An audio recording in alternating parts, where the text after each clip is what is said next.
తర్వాత ఏంటి అంటే అక్కడ దైవ నిలయం అని చెప్పి 4 విగ్రహాలు ఉంటాయండి. ఇది ఒక రకంగా ఆశ్రమంలో హైలైట్ అనమాట ఇది. అంటే ఇక్కడ ఏంటంటే జీవితంలో మనం ఎలాగా మన బ్రతుకుని మనం బ్రతకాలి అనే దానికి బెస్ట్ ఎగ్జాంపుల్ అండి. నాకు ఆశ్రమం మొత్తం మీద దాన్ని ఎక్స్ప్లెయిన్ చేయడం నాకు ఇష్టం.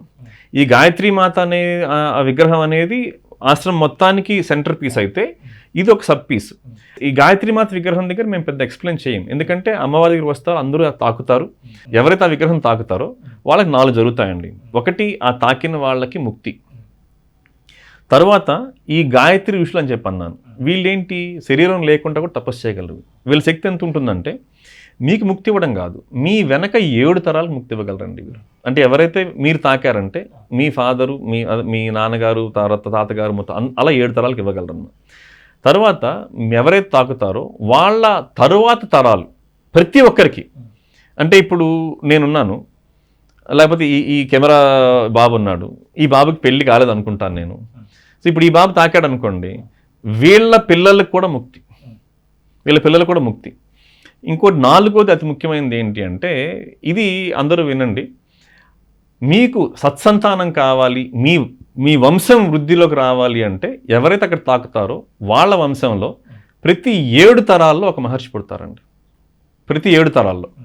ఇక్కడ మహర్షి తపస్వి అంటే అర్థం ఏంటంటే వాళ్ళు హిమాలయాలకు వెళ్ళి వాళ్ళు తపస్సు చేసుకుంటారని కాదు, వాళ్ళ జీవితంలో ఏ వృత్తినైతే ఎంచుకుంటారో దాన్ని తపనతో చేస్తారు, అదే తపస్సు. పరిపూర్ణంగా చేస్తారు, అది సామాజిక బాధ్యతతో. ఇప్పుడు మీరు ఈ ఛానల్ నడుపుతున్నారు, ఇదే మీ తపస్సు. అవును. ఇప్పుడు నేను ట్రైనింగ్ చేస్తున్నాను, దాన్ని నా తపస్సు చేసుకోవచ్చు. ఈ 7 తరాల్లో పుట్టే వ్యక్తి ఎందుకు తపస్వి అంటే వాళ్ళు ఏం చేస్తారంటే అది ఆడమగ అని కాదు, ఎవరు పుట్టినా కూడా వాళ్ళు చేసే పని వాళ్ళు తప్పించి చేస్తారు. వాళ్ళు అంత తప్పించి అంత శ్రమించి వాళ్ళు చేసినప్పుడు వాళ్ళకి ఎలా ఉంటుందంటే వాళ్ళ అవసరాలకు మించి ఉంటుందండి వాళ్ళ దగ్గర. డబ్బు కావచ్చు, హోదా కావచ్చు, ఏదన్నా కానీ వాళ్ళు ఏంటంటే వాళ్ళకి వాళ్ళ కుటుంబానికి మాత్రమే కాకుండా సమాజం కోసం కూడా వాళ్ళు చింతన చేస్తారు, సహాయం చేస్తారు. అది తపస్వి అంటే. సో మన వంశాలు అలాంటి వ్యక్తి రావడం అనేది అది ఎంత అదృష్టం చూడండి. అది కూడా ఏంటి, ఇవాళ మీరు చేయాల్సింది ఏంటి, కేవలం విశాఖపట్నం అరకు ఈ రోడ్లో ఉండే ఎస్కోట దగ్గర రాజపేట అనే గ్రామంలో ఉండే ఈ గాయత్రి మాత విగ్రహాన్ని తాకడమే, అంతే. ఇంకా మీరు ఎక్కడ దాకా మేము భోజనం కూడా మీకు ఉచితంగా పెట్టి పంపిస్తామని మా సంతోషం. మీరు అడిగారు ఆ దైవ నిలయం అని, ఆ 4 విగ్రహాలది చాలా ముఖ్యమైన అంశం అండి. అదేంటి మహర్షులు ఏంటి అంటే మనందరికీ ఒక మతం నేర్పించాలనో ఉండదు వాళ్ళకి, మనం జీవితాలని ఎలాగ మనం సంపూర్ణం చేసుకోవాలి ఇది వారి ఉద్దేశం. జీవన విధానం నేర్పించాలి, అది జీవన విధానం నేర్పించాలి. అది ఎలాగంటే ఇప్పుడు నేను కొన్ని పేర్లు చెప్పను, మీరు హైదరాబాద్ చాలా సంవత్సరాలు ఉన్నారు కాబట్టి హైదరాబాద్లో బిజినెస్ చేసి ఒక లెవెల్కి వచ్చి ఏదో ఒక అన్యాయమైన పనో అక్రమమైన పనో చేసి కింద పడిపోయిన వాళ్ళు చాలామంది ఉన్నారు. ఇప్పుడు వీళ్ళకి తెలివి లేదా అండి? ఉంది. చదువు లేదా అండి? ఉంది. కానీ ఏం లేదు చెప్పండి వాళ్ళకి. జీవితంలో ఒక మార్గదర్శనం అనేది లేదు వాళ్ళకి. మీరు ఇందాకన్నారు జీవన విధానం అని, అది వాళ్ళకి రాలేదు. వేరే అన్నీ వచ్చాయి, రాలేదు. ఆ జీవన విధానం అనేది ఏంటి అనేది అక్కడ ఉంటుందండి. అంటే మనం అక్కడ 4 విగ్రహాలు ఉంటాయండి. 1 వినాయకుడి విగ్రహం, 2 సరస్వతీదేవి, 3 లక్ష్మీ విష్ణు, 4 పార్వతీదేవి ఈశ్వరుడు ఉంటారు. మీరు ఈ 4టిని దేవుళ్ళు అనుకోవచ్చు, లేకపోతే శక్తులు అనుకోవచ్చు, మీ ఇష్టం. గురువు అనుకోవచ్చు. ఇంకా ఏంటి, చక్రాలు కూడా అనుకోవచ్చు. అంటే నేను ఎందుకు అంటున్నానంటే ఇది మనం ఎవరిని కూడా ఇలాగే మీరు తీసుకోండి అని చెప్పం. మీకు నచ్చిన విధానంలో మీరు తీసుకోండి. ఇప్పుడు అక్కడ వినాయకుడు బొమ్మ ఎందుకు పెట్టారంటే మనలో చాలా మందికి ఉండే ఒక పెద్ద జబ్బు, నేను కూడా ఇంక్లూడెడ్, ఏంటంటే మనం పనులు వాయిదా వేస్తాం. ఒక పని మొదలు పెట్టాలంటే మన వల్ల కాదు, అనుకుంటాం కళ్ళగంటాం కానీ మొదలు పెట్టలేం. ఎందుకు మొదలు పెట్టలేమంటే వీళ్ళందరికీ లేనిది ఏంటంటే ఆ మొదలు పెట్టే శక్తి వీళ్ళకి లేదు. దాన్ని మనం యోగపరంగా ఏమంటాం అంటే మూలాధార చక్రం వీళ్ళకి స్ట్రాంగ్గా లేదా వీక్గా ఉంది అంటాం. ఈ మూలాధార చక్రాన్ని బలం ఇవ్వాలి అంటే మనం కొన్ని చేయాలి. సింపుల్ ఎగ్జాంపుల్ ఏంటి, మీరు వినాయకుడి గుడికి వెళ్ళినప్పుడు చిన్నప్పుడు ఏం చెప్పేవాళ్ళు, మనకు గుంజలు తీయమని చెప్పేవాళ్ళు. గుంజలు తీస్తే ఆ శక్తి మనకు పెరుగుతుంది. ఇప్పుడు ఇక్కడ ఋషి ఏం చేశారంటే ఆ రాయి విగ్రహంలో, అది రూపమేమో వినాయకుడి విగ్రహం, దానిలో ఆ మూలాధార శక్తి నింపారండి. ఎవరన్నా వచ్చి ఆ విగ్రహాన్ని తాకితే ఆ మూలాధార శక్తి అనేది వాళ్ళకి పెరుగుతుంది. సో ఇప్పుడు ఎందుకు పెట్టారు ఇది, జీవితంలో నువ్వు ఏమీ చేయకుండా ఉండకూడదు, ఏదో ఒకటి నువ్వు మొదలు పెట్టాలి. మొదలుపెట్టిన తర్వాత నెక్స్ట్ది ఏంటి అంటే ఇప్పుడు మీరు ఈ ఛానల్ మొదలుపెట్టారు, మీతో పాటు చాలామంది మొదలుపెట్టుంటారు కదండి. కానీ అందరూ మీలాగా 7,000 వీడియోలు తీయగలిగారా? అసలు ఇన్ని రోజులు వాళ్ళు సర్వే అవ్వగలిగారా? అవ్వలేదు. మరి వారికి మీకు తేడా ఏంటి? ఏదో తేడా ఉంటుంది. ఆ తేడా ఏంటంటే అందరూ వెళ్ళే ఒక మోస పద్ధతిలో కాకుండా మీరు ఒక క్రియేటివ్ వేలో వెళ్ళారు. మీరు అది మీకు వర్కౌట్ అయింది. నిర్వహణ. ఈ క్రియేటివిటీ అనేది, ఈ సృజనాత్మక అనేది, ఈ సృష్టి కర్త ఎవరు? బ్రహ్మ సరస్వతి వాళ్ళు. ఆ సృష్టి శక్తి అది ఉన్న వాళ్ళే చేయగలరు. మొదలు పెట్టడం ఒకటి.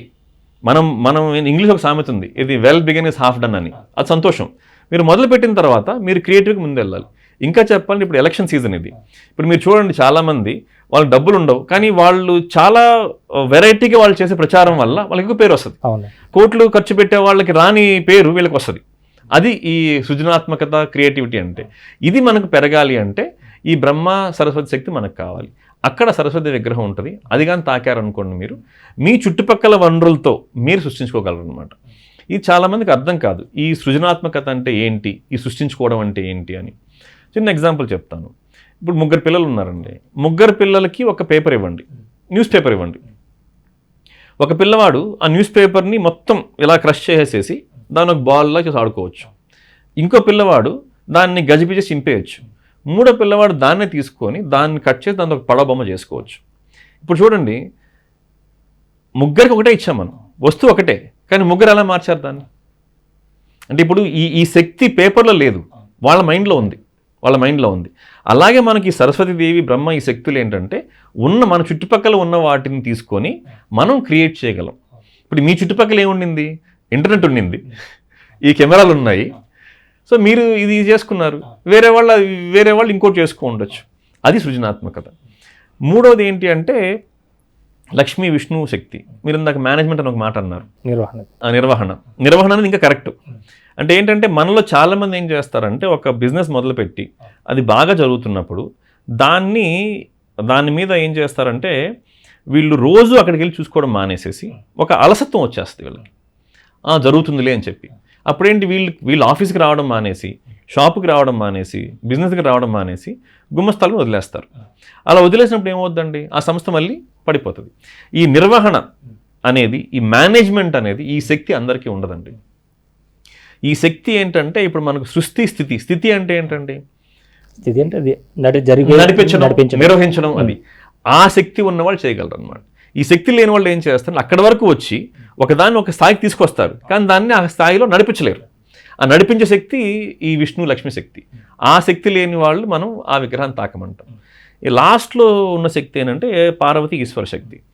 అదేంటి అంటే చాలామంది ఏం చేస్తారంటే ఒక పని చేస్తాం, ఒక లెవెల్కి వెళ్ళిన తర్వాత ఒక గుర్తింపు వస్తుంది. ఆ గుర్తింపుని వాళ్ళు ఏంటంటే అది గొప్పగా ఫీల్ అయిపోయి అక్కడితో ఎదగడం మానేస్తారండి. అంటే ఇప్పుడు ఒక బిజినెస్ మ్యాన్ అనుకున్న ఒక అవార్డు వస్తుంది, షాప్లో పెద్దది పెట్టుకుంటాడు, డిస్ప్లే పెడతాడు, షీల్డ్, ఇంతే ఎదగరు. అలాగే ఇంకొంతమంది ఏంటంటే నాకు 10th స్కూల్ ఫస్ట్, లేకపోతే స్టేట్ ఫస్ట్.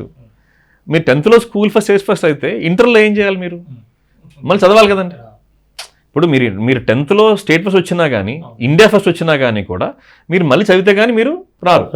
కానీ ఈ ఫస్ట్ అనేది, అలాగే ఆ బిజినెస్లో అవార్డు, అలాగే ఒక వ్యక్తి ఒక ఎకరా పొలం కొనడం, ఇవన్నీ వాళ్ళు మేము సాధించామనుకొని ఇది వాళ్ళు తలకెక్కింది అనుకోండి, వాళ్ళు ఏం చేస్తారు, జీవితాంతం చెప్తుంటారు అనమాట, నేను ఎకరా కొన్నానని చెప్పి. నీకు ఒక వ్యక్తి 30 ఏళ్ళకి చెప్పారనుకోండి, నేను ఎకరా కొన్నాను, దాని అర్థం ఏంటండి? అక్కడ ఆగిపోయాడు. 30 ఏళ్ళకి ఆయన ఏమీ కొనలేదు. దీనికి కారణం ఏంటి? మీరు సాధించారు, కానీ ఈ అహం వల్ల ఏమైందంటే మీరు అక్కడి నుంచి మీరు ఎదగలేకపోయారు. ఈ ఈశ్వర శక్తి ఏంటంటే మన తలకెక్కిన అహాన్ని దించే శక్తి. మనం ఏదైతే మనం సాధిస్తామో దాన్ని మనం దించి మళ్ళీ మీరు రావాలి ఎక్కడికి? వినాయకుడి దగ్గరికి. ఎందుకు? నెక్స్ట్ మొదలు పెట్టాలి. ఇప్పుడు మీరు ఇవాళ యూట్యూబ్ ఛానల్ చేస్తున్నారు, నా కోరిక ఏంటి, మీ నెక్స్ట్ లెవెల్ ఏంటి? బహుశా మీరు టీవీ ఛానల్ పెడతారు, శాటిలైట్ ఛానల్ పెడతారేమో, అంటే అది మేలు దీనికి అనుకుంటే. సో అలాగేనంటే మనం ఒక స్థితిలోకి వెళ్ళిన తర్వాత అచీవ్ చేసామనుకోండి, ఆ అచీవ్ చేసిన దాన్ని మీరు ఎంజాయ్ చేయండి, మీరు స్టేట్ ఫస్ట్ పార్టీ ఇచ్చుకోండి, కానీ ఎప్పుడు దాకా? ఒక రోజు, వారం రోజులు, మళ్ళీ దాన్ని వదిలేసుకొని నెక్స్ట్ మళ్ళీ వెళ్ళాలన్నమాట. ఇప్పుడు 10th ఫస్ట్ వచ్చిన అబ్బాయి ఏం చేయాలి? ఇంటర్మీడియట్లో ఫస్ట్ క్లాస్కి వెళ్ళినప్పుడు ఇక్కడున్న వాళ్ళందరితో నేను సమానమే అనుకొని ఇతను మళ్ళీ ఉదయం లేసావడం మొదలు పెట్టాలి. ఈ సర్కిల్ అనేది మన జీవితం అండి. అంటే ఋషులు ఏం చేస్తారు, నువ్వు సాధించావా, సంతోషం, లైన్ కానీ చేసాయి లైన్ చేసి మళ్ళీ మళ్ళీ మొదలుపెట్టి మొదలు పెట్టాలి. అంటే మనం ఏంటి నిత్యం ఆ లయం అనేది మన దగ్గర ఉండాలి. మనం ఈ సైకిల్ మనం ఆగకూడదు. ఒక 70 ఏళ్ల వ్యక్తి కూడా అతనికి శక్తి ఉంటే, రైతు కావచ్చు, ఇండస్ట్రియలిస్ట్ కావచ్చు, వాళ్ళు నెక్స్ట్ ఇంకా చేసుకుంటూ వెళ్ళాలన్నమాట. ఇది చేస్తూ ఉండాలి. మీరు ఆ లయం అనేది జరగలేదనుకోండి, నేనే చేశానని అహం వస్తే అక్కడ మీరు ఆగిపోతారు. అది కనిపిస్తూ ఉంటుంది కదా అక్కడ. నిమజ్జనం జరిగితే మళ్ళీ కొత్త విగ్రహం పెట్టగలుగుతాం. అది చాలా బాగా చెప్పారు మీరు, చాలా బాగా చెప్పారు. నిమజ్జనం జరిగి కొత్త విగ్రహం పెట్టగలరని చెప్పేసి అంతే. అలాగే మన జీవితంలో కూడా మనం గుడ్డిగా వెళ్ళి దేవతల్ని పూజ చేయడం అనేది కాకుండా ఈ తత్వం దీన్ని మీరు మీ జీవితంగా అన్వయించుకోండి. అప్పుడేమవుతుంది, మీరు ఏ దేవుడిని నమ్మినా ఇబ్బంది లేదు. ఆ శక్తి మీరు తీసుకొని మీరు బాగుపడాలి. ఇప్పుడు మేము ఆశ్రమంలో మేమేం చెప్తామంటే వచ్చిన వాళ్ళకి మీ ఫేవరెట్ దేవుడు ఎవరిని అడుగుతాం, చెప్తాం అనమాట. మీ ఫేవరెట్ దేవుడి దగ్గరే ఉన్నారనుకోండి, మీరు జీవితం అక్కడే ఉంటారు మీరు అంతే. ఇప్పుడు ఎవరికైనా మొదలుపెట్టే శక్తి ఎక్కువ ఉందనుకోండి, మీరు జీవితంలో 10 మొదలు పెట్టారు, ఏది హిట్ కాదు, ఏం లాభం చెప్పండి. మనం జీవిత చక్రం అని చెప్పడానికి కారణం కూడా దీనికి ఇదేనండి. ఏదైనా కూడా మనం సర్కిల్తో పోల్చడానికి అది ఏంటంటే అది రొటేట్ అవుతూనే ఉంటుంటుంది. అందుకే నా గుడి కూడా సర్కిల్ లాగా ఉంటుందండి. వేరే గుళ్ళు స్క్వేర్గా ఉంటాయి, ఈ గుడి సర్కిల్గా ఉంటుంది. ఎందుకంటే అది ఉద్దేశపూర్వకంగా చేసాం అనమాట. దాన్ని ఇక్కడ మొదలుపెట్టి ఇక్కడ రా, దీంతో రా. అలా మేమేం చేస్తాం, అక్కడికి ఆశ్రమానికి అంటే ఈ సంబల్ నగర్కి వచ్చిన వాళ్ళందరికీ కూడా ఇవన్నీ విగ్రహాలు మేము తాకమని చెప్తాం. ఇప్పుడు చూడండి, ఒక ప్లగ్లో మీరు వేలు పెట్టారనుకోండి, మీకు షాక్ కొడతా లేదా? కొడుతుంది. అంటే అర్థం ఏంటి, అక్కడ ఎలక్ట్రిసిటీ ఉన్నప్పుడు అది మనకు వస్తుంది. అలాగా తపశక్తి అనేది మీరు ఇవన్నీ తెలుసుకొని వెళ్ళినా, లేకపోతే ఈ ఇంటర్వ్యూ చూడకుండా డైరెక్ట్గా వెళ్ళినా కూడా ఆ శక్తి మీకు ఛార్జ్ అవుతుంది చెప్పండి. తెలిసినా తెలియకపోయినా వచ్చేది వస్తుంది. అది మేము గమనించింది ఏంటంటే, చదువుకున్న వాళ్ళకి చెప్పాలి, చదువుకున్న వాళ్ళకి అవసరం లేదు. వాళ్ళు నేరుగా అసలు మేము చెప్తున్నాం వినరు, మాకు అవసరం లేదండి, మేము డైరెక్ట్గా మేము చేసుకుంటారు. చదువుకున్న వాళ్ళకి ఎక్కువ ఎక్స్ప్లెనేషన్ ఉంటుంది, లేని వాళ్ళకి లేదు. లాజికల్ మైండ్ వీళ్ళకి ఉండదండి. చదువుకునే వాళ్ళకి లాజికల్ మైండ్ అనేది పక్కన పెట్టేస్తారు. అది చక్కగా వాళ్ళు ఉన్నదాన్ని ఏదో స్వీకరిద్దామని ఎప్పుడు కూడా ఉంటారు.